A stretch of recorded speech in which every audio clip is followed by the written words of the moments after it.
네, 이번에는 주제를 바꿔서 국민의힘 얘기를 좀 해볼까 합니다. 홍준표 대구시장과 이준석 전 대표가 만났다고 하는데요. 그 모습 영상으로 만나보시죠. 다시 새롭게라고 하는 겁니다. 아시겠죠? 자, 다 같이 외쳐보겠습니다. 700의 성지 대구에서 다시 새롭게!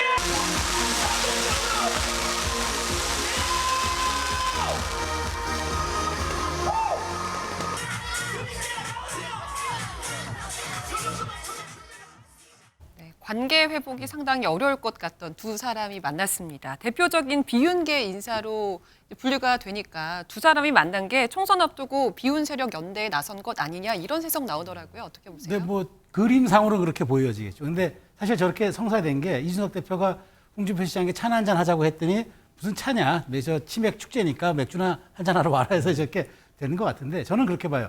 지금 총선 7개월 남았지 않습니까? 대통령께서는 연일 국가 정체성 강조하면서 이념 전쟁 중요하다고 얘기하고 말하자면 그러니까 보수의 어떤 그 중심 가치를 통해서 지지층 결집에 상당한 이제 그 공을 쏟아요. 그러면서 또 이렇게 여권에서는 얘기합니다. 내년은 대통령 브랜드로 선거를 치르는 거다. 대통령 지지로 선거 치른다. 이렇게 합니다.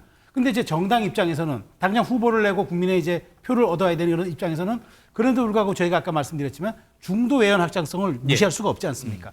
그렇다면 이제 홍준표 시장이라든가 이제 그다음에 이준석 대표의 만남도 중요하고 또 최근에 보면 김기현 대표도 여러 가지 지금 이제 여러 고민하게 되는데 그런 측면에서 놓고 보면은 홍준표 시장은 또 자신의 어떤 존재감도 하나 입증하게 되고 이준석 대표는 이준석 대표대로 지금 여러 가지 정치적 상황에서 본인의 또 존재감도 노출시켜야 되는 그런 계기가 돼서 아마 두 사람의 이해관계도 맞아떨어졌지만 앞으로 저런 모습들 그러니까 말하자면 비윤계라든가 좀 중도 소구력과 확장성 있는 분들의 여러 가지 뉴스 노출도라든가 주목도 이런 것들이 좀 높아지는 것도 저는 국민의힘 총선 전략에서는 당연히 검토해야 되는 또 하나의 지점으로 저는 생각하고 있습니다. 근데 대구는 이제 보수 여권의 심장부잖아요. 그렇죠. 뭐 지역 축제이긴 합니다만 네. 뭐 지역 축제를 여당 지도부가 매번 뭐 전국에 있는 지역 축제 다 쫓아다닐 수는 없으니까 그렇지만 보수의 이 중심인 대구에서 있는 시민들과 만날 수 있는 축제면 김기현 대표라든지 여당 지도부가 가볼만 하잖아요. 그렇죠. 왜 안 갔어요? 저는 두 사람이 만나는 걸 알고 안 간 거예요? 아니 그건 아니겠죠. 저는 홍준표 시장은 이 지역 행사에 이준석 대표를 공식 초대한 거고 국민의힘 지도부는 초대받거나 공식적인 행사가 아니면 또 가는 게 좀 그렇지 않습니까? 오히려 저는 홍 시장은 왜 초대 안 했어요? 여당 지도부. 아니 그래서 대신 전남 순천에 갔잖아요.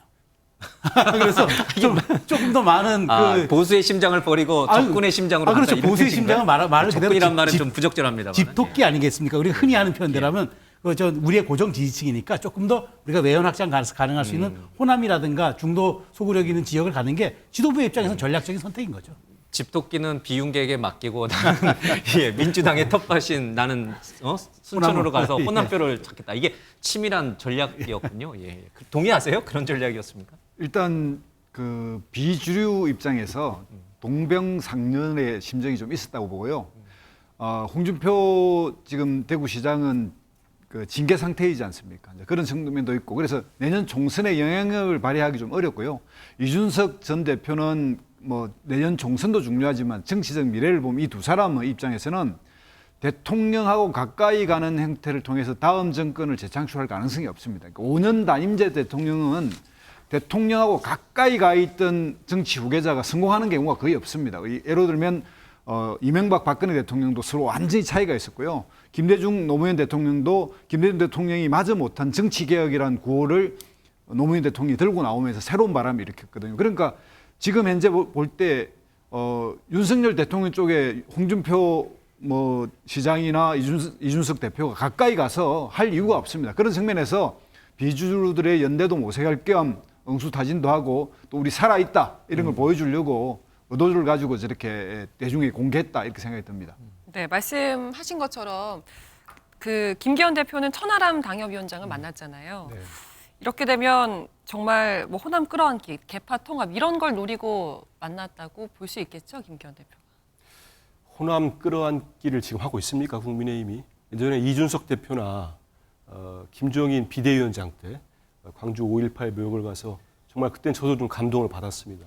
무릎 사과라고 할 때는 진정성을 느꼈어요. 그리고 대통령께서 취임 첫 해에 모든 소속 의원들을 다 가라고 지시도 하고 해서 5.18 행사에 참여한 모습을 보고 했는데 최근에 국민의힘이 여러 가지 보이는 호남에 대한 모습들은 저는 그런 건 아닌 것 같아요. 근데 이제 천하람 위원장을 만났는데 저는 천하람 위원장을 김기현 대표가 어떻게 할 방법은 없을 거라고 봅니다. 순천은 아까 말씀하신 대로 민주당의 아주 강세 지역 아닙니까? 국민의힘 입장에서는 불모지죠. 거의 뭐 험지 중에 험지이기 때문에 천하람 위원장을 공천을 안 준다? 그럼 다른 사람 나갈 사람도 없을 겁니다. 천하람 위원장 정도 되면은 뭐 열심히 뛰면은 상당한 경쟁력을 갖출 수 있다고 봐요. 그러니까 현실적 문제인데 다만 김기현 대표가 지금 이제 끌어안는 모습이 어디까지 갈 수 있을까 이런 생각은 갖습니다. 예. 좀 전에 우리가 봤던 홍준표 시장이랄지 이준석 대표랄지 여기까지 김기현 대표가 확장할 수 있을까? 한다고 할 때 만약에 김기현 대표는 의지가 있을 때 그럼 용산에서 대통령실이 용인해 줄까요? 전 그래서 한계가 분명히 있고 뭐 연포탕 얘기 하던데 연포탕은 이미 진작에 끝났죠. 무슨 연포탕 끓이지도 않았잖아요. 끓이지도 않았기 때문에 김기현 대표가 본인의 어떤 확장성 이런 걸 노리고 움직이는 거는 뭐 나쁘지 않다고 봅니다. 하지만 한계는 분명하다 이런 생각이 듭니다.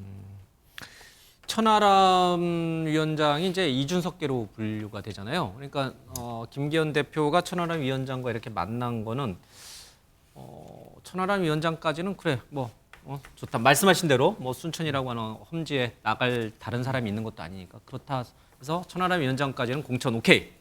자 그러면 이 이준석계로 분류가 되는 천하람 위원장은 그렇게 한다 쳐. 그러면 개파 이 대장이라고 불리는 이준석 전 대표는 어떻게 할 거예요? 노원병에 공천을 줘요? 아니면 안 주면은 이분은 무소속이라도 나오실 분일 텐데. 그거 현 시점에서는 아무도 모르죠. 지금 7개월 열흘 정도 지금 남았습니다. 내년 예. 4월 10일 총선까지. 근데 지금 보면 국민의힘 돌아가는 거 보면 소위 당무감사라는 거를 하거든요. 예. 당협위원장들에 대해서 그동안 활동 잘했나, 뭐 이 사람이 앞으로 총선에 비전이 있나, 뭐 이런 걸 통해서 이렇게 걸러내는 작업을 하는데 이게 늦어지면서 당무감사와 공천 작업이 거의 맞물려서 이루어질 것 같아요. 그게 올 연말쯤 같이 이렇게 거의 이어지다시피 이루어질 것 같은데 지금 아무도 몰라요. 누가 공천 받고 못 받고는 지금 공천관리위원회가 아직 구성도 안 됐는데요. 김기현 대표, 당대표 혼자 마음대로 공천하는 것도 아니지 않습니까? 또 예. 따로 기구가 생길 거니까요. 두고 보셔야 될 것 같습니다. 그래도 김용남 의원의 촉이라는 게 있잖아요. 촉. 아무도 모를 때 맞출 수 있는 촉. 아니 근데 틀렸다가 망신당하느니 저 속으로만 생각하고 있겠습니다. 네, 오늘 네 분 말씀을 여기까지 듣겠습니다. 고맙습니다.